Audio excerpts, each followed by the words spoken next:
obedience to his word. I heard Mother say it this morning in the Sunday school review that it's better for us to obey God. I don't care who's doing anything else. Mama may disobey. Daddy may disobey. Pastor may disobey. The deacon may disobey. The church mother might do it. The pastor wife might do it. The choir members might do it. But there ought to be somebody in the house of God that said, for God I live, and for God I said, for God I said, for God I'll die.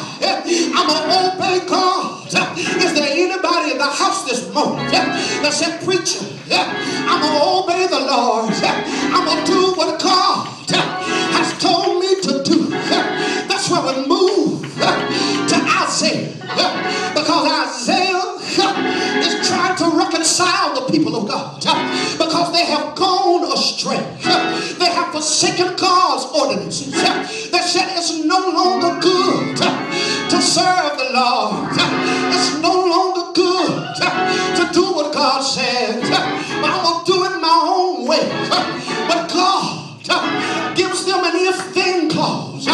He said, listen, child of God, I love you too much to let you stay in your rebellion. I love you too much to let you stay in your spirit of disobedience. I love you too much to let you keep doing what you want to do, how you want to do it, when you want to do it, and who you want to do it to. He said, if you be willing, somebody said willing. I said, if you be willing and obedient, you shall eat the good of the land. In other words, God said, there's some good things over here for you.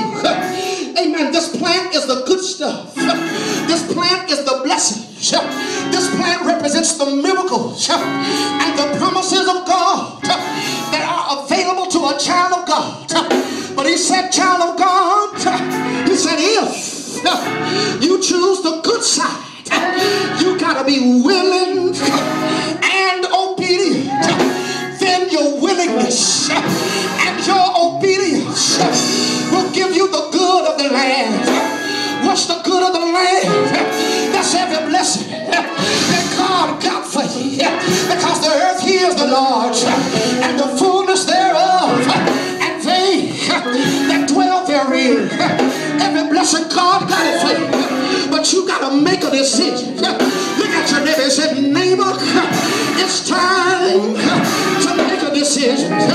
He said, but if you go over here, amen, and choose to disobey, if you go over here and choose to be rebellious, if you go over here and don't want to submit to God's will, if you go over here and want to do it your own way, then he said that if you refuse and rebel, you shall be devoured with the sword, for the mouth of the Lord has spoken it. He said disobedience leads to death. Disobedience from God leads to trouble. But I'm so glad. I said I'm so glad. I'm so glad that I made a choice one day. I'm going to choose Jesus. How many chose the Lord one day? How many were rich on God? But you made a decision that I'm not going to rebel. I'm not going to walk in disobedience. But I'm going to believe God. I'm going to go to the winning side.